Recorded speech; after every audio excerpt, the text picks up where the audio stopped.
Hi everyone. So I came across this video from Apologia Studios called How to Completely Refute Atheism.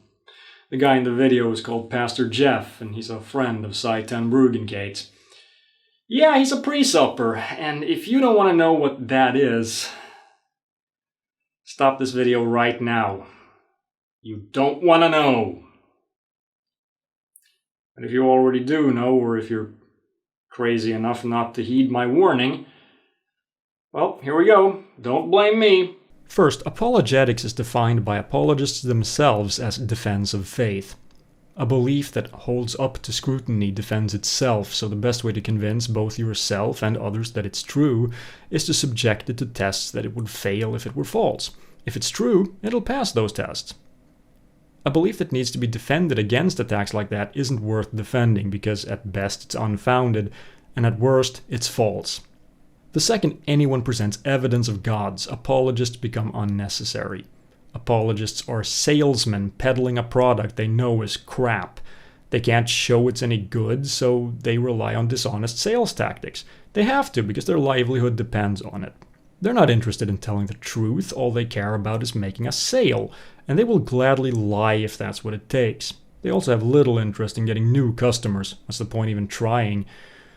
What they focus on is keeping their existing customers by preventing them from wanting to test products sold by the competition.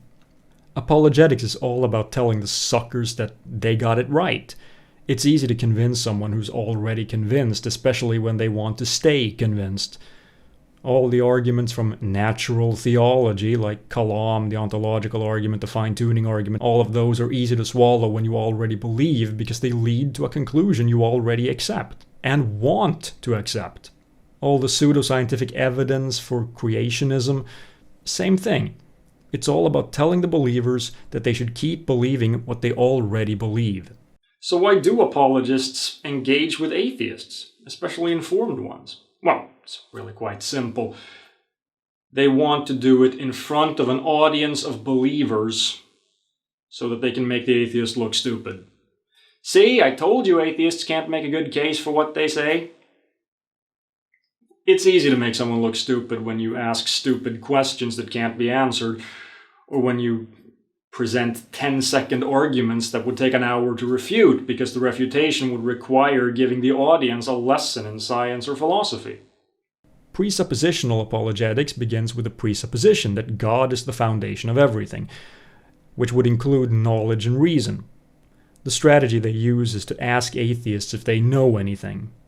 The atheist will almost always respond either that he doesn't know anything with absolute epistemic certainty, in which case the apologist asserts that he does and declares victory, because to him that means the atheist has admitted that without God knowledge is impossible, meaning that the atheist can't even know the meaning of the words that are coming out of his mouth.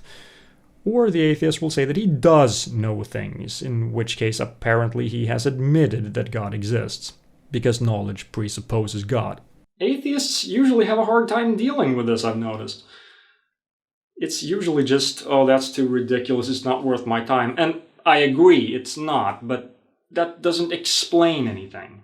In this video, Pastor Jeff actually gives away the trick behind presuppositional apologetics.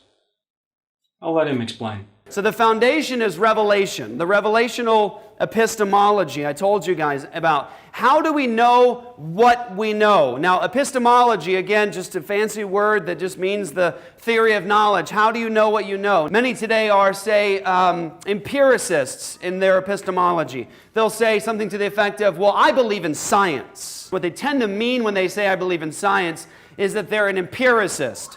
What that means is they believe that you gain knowledge, you get to what is actually true via direct experience and observation, an empiricist. Someone may also be a rationalist in their epistemology. They might be a mixed bag. They might have a couple of different ways to take a stab at this. Or they might say pragmatism.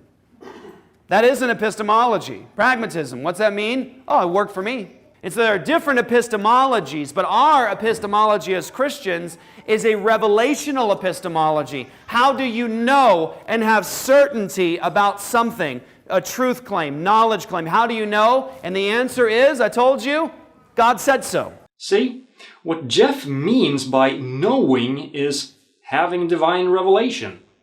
Setting aside that he actually means claiming to have divine revelation, the problem here is that this is not what any atheist means by knowing. And Jeff just acknowledged this. In empiricism, knowing that a claim is true means having had the truth of the claim demonstrated empirically. In rationalism, it means having concluded that the claim is true through logical reasoning. Every epistemology has a different take on it. That's the whole point. So when a presupper asks an atheist, "How do you know that?" he means, "How did God reveal that to you?" He doesn't mean, "How are you convinced that this is true?" When he points out that atheists can't account for knowledge, what he means is atheists can't explain how God's revealed things to them. Atheists don't claim that God's revealed things to them. Gods don't reveal things to them. Atheists are people who don't believe that gods exist.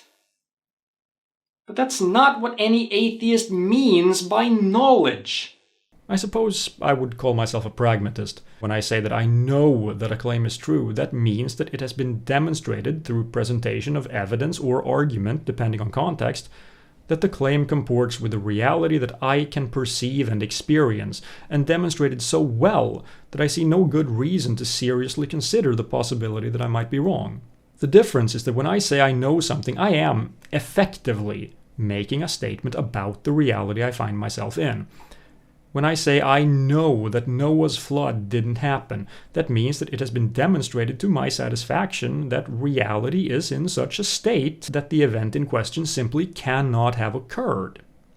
When the presupper says he knows that the flood did occur, he's not saying that it has been demonstrated that reality is in such a state that it must have happened. All he's saying is that he claims that God has revealed it to him. He's not saying anything about the state of reality. So, actually, presuppers have found a way that they can honestly say that they know God exists. Redefine the word know so that it has nothing to do with whether the claim in question is true or not. See ya.